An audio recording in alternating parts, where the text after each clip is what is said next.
नमस्कार, मैं सानु कुमार समक्ष हूँ तुम सभी के समक्ष आज एक थोड़ा सा कॉन्सेप्चुअल चीज़ को लेकर के, जो कि हम लोगों ने पिछले क्लास में किया था कि आखिर यूनियन ऑफ सब ग्रुप नहीं होता है तो आखिर किस कारण से या किस प्रकार उसे सब ग्रुप बनाया जा सकते हैं। तो उसी सवाल का जवाब है हमारे पास ये स्टेटमेंट कि यूनियन ऑफ टू सब ग्रुप हमारा सब ग्रुप होता है अगर उनमें से कोई भी एक दूसरा में कंटेंट हो, दूसरा में कंटेंट हो। ये बात को ध्यान देना। मतलब क्या होता है अब देखो। अच्छा एक बात बताओ, इफ का केस है, डैट मीन्स हमारे पास दो पार्ट बनेगा थ्योरम का, that is forward and backward. ठीक है,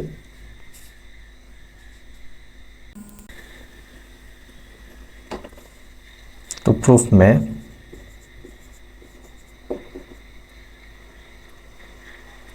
हम लोग पहले लेते backward part. if one subgroup is contained in other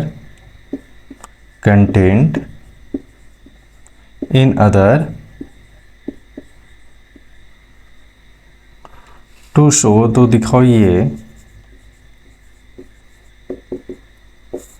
union of two सबग्रुप्स,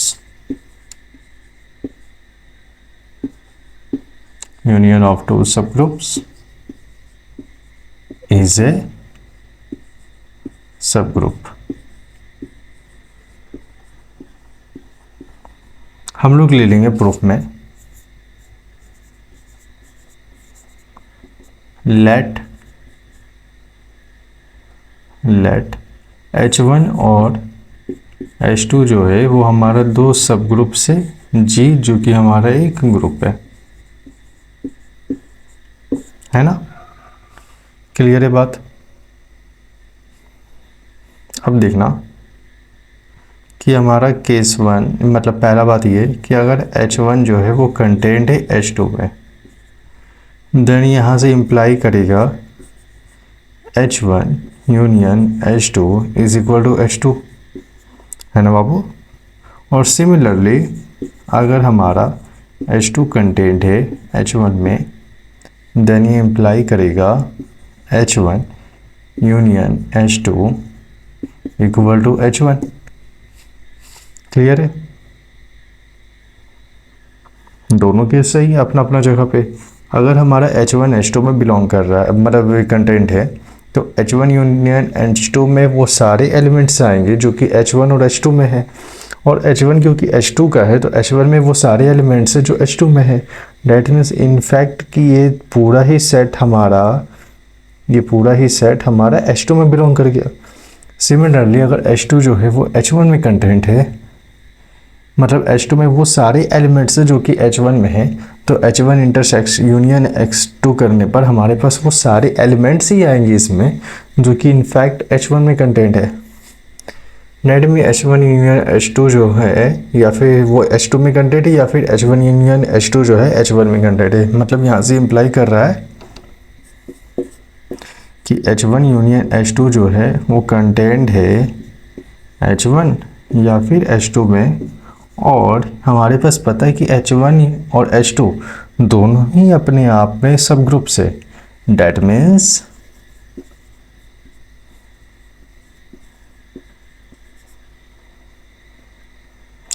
means कि यूनियन ऑफ टू सब ग्रुप्स, यूनियन ऑफ टू सब ग्रुप्स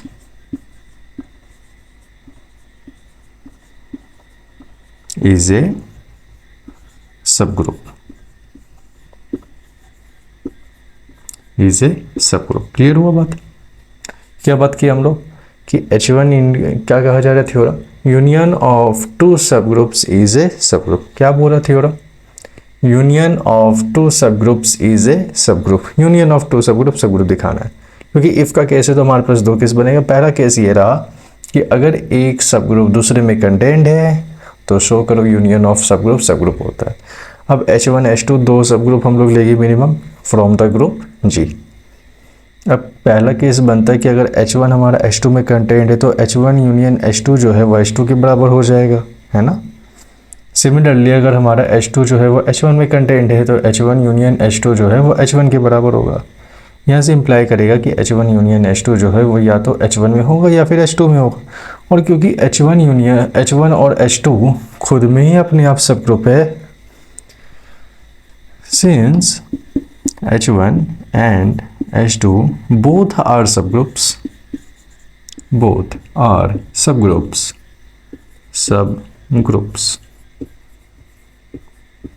क्योंकि दोनों अपने आप में सब ग्रुप है तो इनका यूनियन भी क्या बन गया, एक सब ग्रुप। ठीक है, अब हमारे पास आता है फॉरवर्ड पार्ट कि दिखाओ यूनियन नहीं, अगर एक सब ग्रुप क्या कह रहा है, हाँ यूनियन ऑफ टू सब ग्रुप, अगर सब ग्रुप है तो ये दिखाओ कि एक जो है वो दूसरा में कंटेंट होगा।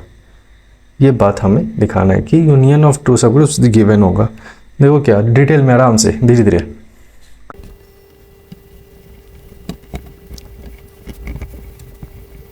देखो। तो जो हमारा फॉरवर्ड पार्ट है, फॉरवर्ड पार्ट में क्या कहता है कि यूनियन ऑफ टू सब ग्रुप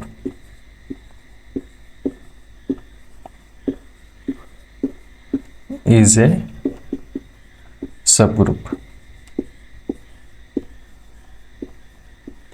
सब ग्रुप, शो क्या करना है बाबू, to show one of them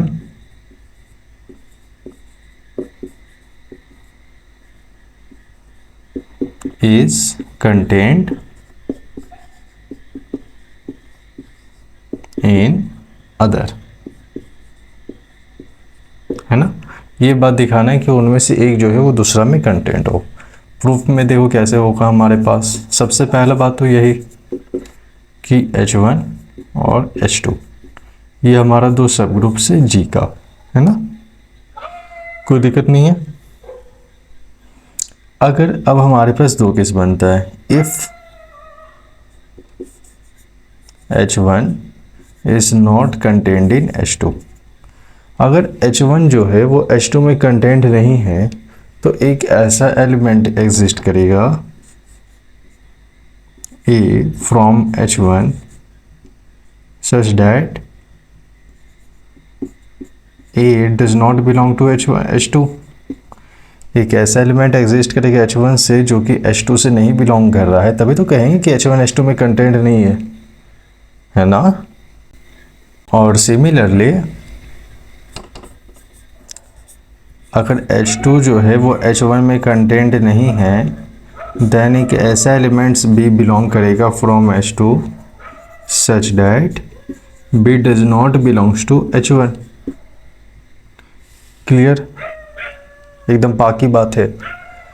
एक अगर H1 H2 में कंटेंट नहीं है तो एक ऐसा एलिमेंट एग्जिस्ट करेगा from H1 such that A जो है H2 से बिलोंग नहीं करेगा। और अगर H2 H1 से बिलोंग नहीं मतलब कंटेंट नहीं है, H2 जो है H1 में कंटेंट नहीं है, तो एक ऐसा एलिमेंट एग्जिस्ट करेगा इन H2 सच दैट वो एलिमेंट H1 से बिलोंग नहीं करेगा। अब देखना ध्यान से थोड़ा, let A comma B belongs to H1 union H2। A H1 से बिलोंग कर रहा है, B H2 से बिलोंग कर रहा है। H1 यूनियन H2 में वो सारे कलेक्शन ऑफ एलिमेंट्स आते हैं जो कि H1 में भी है और H2 में भी है ना। तो A और B हमारा H1 यूनियन H2 में है और हमारे पास गिवन है कि यूनियन ऑफ टू सब ग्रुप्स इज ए सब group. That means since H1 union H2 is सब ग्रुप, जो कि हमारे पास गिवन है। क्लियर है। अगर H1 यूनियन H2 एक सब ग्रुप है तो हम लोग के पास ये कहता है कि क्लोजर प्रॉपर्टी सेटिस्फाई करेगा। क्लोजर प्रॉपर्टी क्या कहता है कि दो एलिमेंट अगर किसी ग्रुप से बिलोंग कर रहे हैं तो उनका बाइनरी ऑपरेशन करने के बाद प्रोडक्ट जो आएगा वो भी उसी ग्रुप से बिलोंग करेगा। डैट मीन्स कि AB belongs to H1 union H2। और यहाँ से हम लोग दो बात को और क्लियरिटी के साथ लिख सकते हैं कि या तो AB हमारा H1 से बिलोंग करेगा या फिर AB हमारा बिलोंग करेगा फ्रॉम H2 से, है ना।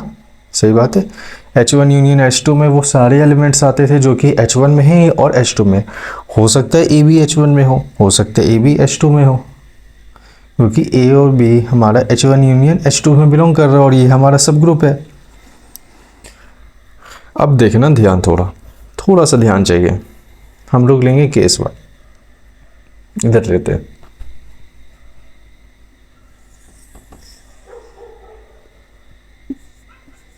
केस 1, केस 1 क्या कहता है late AB belongs to H1। हम लोग पहला पार्ट लिए कि AB जो है वो H1 से बिलोंग कर रहा है, और हमें ये भी पता है बाबू कि जो A है वो H1 से बिलोंग कर रहा है और A जो है वो क्या कहते हैं B जो है वो H1 से बिलोंग नहीं कर रहा। कन्फ्यूजन मत होना। देखो A जो है हमारा H1 से बिलोंग कर रहा है, और क्योंकि H हमारा सब ग्रुप है तो A का इन्वर्स भी हमारा H1 से बिलोंग करेगा, है ना। अगर हमारे पास कोई ग्रुप होता है तो हर एलिमेंट का इन्वर्स हमारा उस ग्रुप से बिलोंग करता है, तो A का इन्वर्स भी तो हमारा H1 से बिलोंग करेगा। अब यहाँ देखना, क्योंकि A भी हमारा H2 से बिलोंग कर रहा है एंड क्योंकि A हमारा बिलोंग कर रहा है H2 कहाँ आ गया H1 से A हमारा H1 से बिलोंग कर रहा है, तो ये इम्प्लाई करेगा कि there exist A inverse belongs to H1। सही, एकदम क्लियर। अब देखना, सिंस AB जो है हमारा बिलोंग कर रहा है H1 से, यहाँ पर इम्प्लाई करेगा अगर हम लोग इसको A इनवर्स से मल्टीप्लाई करें, मतलब ऑपरेट करें, तो ये भी हमारा H1 से बिलोंग करेगा, क्योंकि दोनों ही एलिमेंट हमारा H1 से बिलोंग कर रहा है। एक ग्रुप से दो एलिमेंट अगर बिलोंग करता है तो उनका प्रोडक्ट भी बिलोंग करता है। अब यहाँ पर A इनवर्स और A को देखोगे तो ये हमारा E बन जाएगा और वापस वो B में एब्जॉर्ब हो जाएगा, तो यहाँ से हमारे पास आएगा B belongs to H1, which is a contradiction. Contradiction क्यों? क्योंकि हम लोग बोले B जो है वो H1 से बिलोंग नहीं कर रहा है, तो आखिर B H1 से बिलोंग कैसे कर गया। वैसे ही हमारे पास बनता है केस 2। सिमिलरली केस 2 में क्या होगा कि लेट AB जो है वो बिलोंग कर रहा है from the set that is सब ग्रुप H2 से, और B जो है वो हमारा बिलोंग कर रहा है H2 से, है ना। यहीं से देखो तो कहाँ गया, AB जो है हमारा H2 से बिलोंग कर रहा है और B भी हमारा H2 से बिलोंग कर रहा है, वही दोनों बात लिखे। और क्योंकि अगर B H2 से बिलोंग कर रहा है और H2 हमारा सब ग्रुप है, तो ये इम्प्लाई करेगा कि there exist B inverse belongs to H2। अब क्योंकि AB जो है हमारा बिलोंग कर रहा है H2 से, तो ये इम्प्लाई कर देगा AB operated with B inverse, ये भी हमारा बिलोंग करेगा H2 से, और यहाँ से इम्प्लाई कर जाएगा कि A हमारा बिलोंग कर रहा है H2 से, जो कि हमारे पास आएगा एक कॉन्ट्राडिक्शन, क्योंकि हम लोग बात किए A जो है वो हमारे H2 से बिलोंग कर रहा नहीं है। अगर नहीं कर रहा तो कैसे कर गया, since our contradiction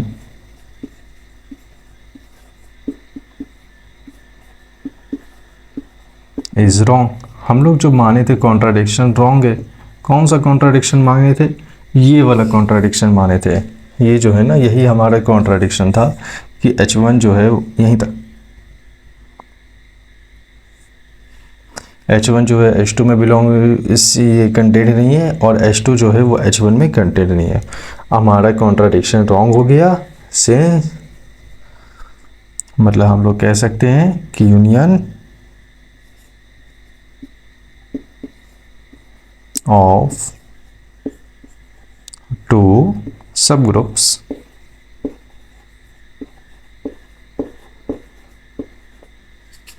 is a subgroup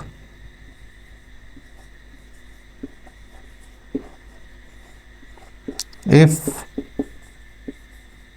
one of them is contained in another या other। क्लियर हुआ? एक बार वापस से इसको रिपीट करते हैं। कहा जा रहा है कि यूनियन ऑफ टू सब ग्रुप, हमारे पास एक ग्रुप होता है, गिवन बात है, प्रूफ करो कि उनमें से एक जो है वो दूसरे में कंटेंट है। हम लोग मान लिए कि H1 और H2 जो है वो दोनों सब ग्रुप है जी का, और क्योंकि ये दिखाना है कि एक जो है वो दूसरे में कंटेंट है, तो हम लोग ले लिए कि उसमें से कोई भी कंटेंट नहीं है, मतलब पहला वाला भी दूसरा में कंटेंट नहीं है और दूसरा वाला भी पहला में कंटेंट नहीं है। अगर पहला वाला दूसरा में कंटेंट नहीं है तो एक ऐसा एलिमेंट करेगा पहला वाला से जो कि दूसरा में ना हो, और वैसे अगर दूसरा वाला पहला में कंटेंट नहीं है तो दूसरा में एक ऐसा एलिमेंट मिलेगा जो कि पहला वाला से बिलोंग ना करता हो। अब क्योंकि ए और बी दोनों ही दोनों H1 यूनियन H2 से बिलोंग कर रहे हैं, और हमारे पास पता है कि H1 यूनियन H2 जो है वो सब ग्रुप है, तो इनका product that is closure property भी सेटिस्फाई कर जाएगा। अगर सेटिस्फाई किया डेट मीन्स ए बी का जो प्रोडक्ट है वो तो या तो H1 से बिलोंग करेगा या फिर ए बी जो प्रोडक्ट है वो H2 से बिलोंग करेगा। अगर H1 से बिलोंग कर गया तो हमारे पास पता है कि कैसा एलिमेंट H1 में बिलोंग कर रहा है,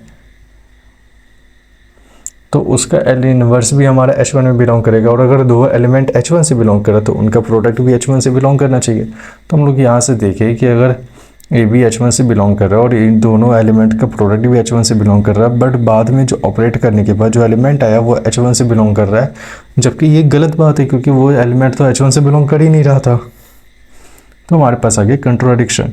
सिमिलरली अगर हमारा वही एलिमेंट जो कि H1 यूनियन H2 से था, अगर H2 से बिलोंग कर रहा है और एक एलिमेंट H2 से बिलोंग कर रहा है, तो उसका इन्वर्स भी हमारा H2 से बिलोंग करेगा, उनका प्रोडक्ट भी H2 से बिलोंग करेगा। और दो एलिमेंट अगर H2 से बिलोंग कर रहा है तो उनका प्रोडक्ट भी H2 में बिलोंग करेगा ही। और इनको ऑपरेट करने के बाद एक ऐसा एलिमेंट मिला जो कि H2 से बिलोंग कर रहा है, जबकि हम लोग लिए थे वो एलिमेंट H2 से बिलोंग कर ही ना रहा, मतलब कि वहाँ पर भी हमारे पास कॉन्ट्राडिक्शन है। तो that is our contradiction wrong कि हमारा जो H1 जो है वो H2 में बिलोंग नहीं कर रहा है और H2 जो है H1 में बिलोंग नहीं कर रहा है, ये हमारा गलत हो गया। That means union of two subgroups हमारा सब ग्रुप बन गया अगर एक जो है वो दूसरे में कंटेंट है। क्लियर? समझ आए थ्योरम? एक बार इसको लिखना, ध्यान से पढ़ना, समझ आ जाएगा। मिलते हैं हम लोग अगली क्लास में।